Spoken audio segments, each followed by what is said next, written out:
So tell us about your business. So I initially thought that I needed to steer away from talking about grief because it wasn't going to So what was be the business useful. going to be when you first started it? It was a staffing company. Okay, so and how is this going to tie doing what I was doing? I had enough contacts where I was able to keep the lights on with my recruiting.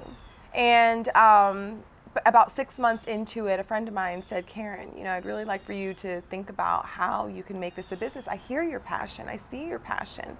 And so I spent about 3 days, I meditated, and I said, God, what do I do? All of a sudden, these numbers, these websites, these books were just like introduced to me. And then I said, okay, I'll do this. And so I had enough savings for the rest of the year from the contracts I'd closed the first part of the year, where I connected with reporters who had covered the story of my husband. And I said, I started a company because of this, and it's to help widows transition back to the workplace. Well, as soon as I started getting out there and talking about it, and I started to validate this idea that I had. Right, you were like doing market validation. Discovery and market validation at the same time. And it was messy, but that's being an entrepreneur. But as I got out there, I realized that it's not just a widow.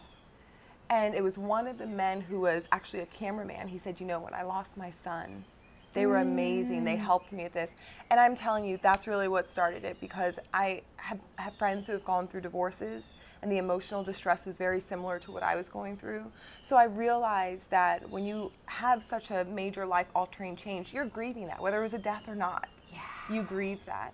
And so a few months of refining all of that, and then I finally had the grief consultant. The grief consultant. The grief consultant. And what does the grief consultant do?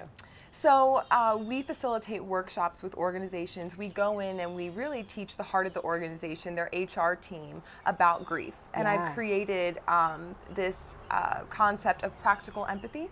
And there are 5 pillars to practical empathy. And with those, the employers are well equipped, the line managers and HR are well equipped to walk with their people through life's toughest times. And that's really what it is. It's really about ending suppressed grief. Yeah.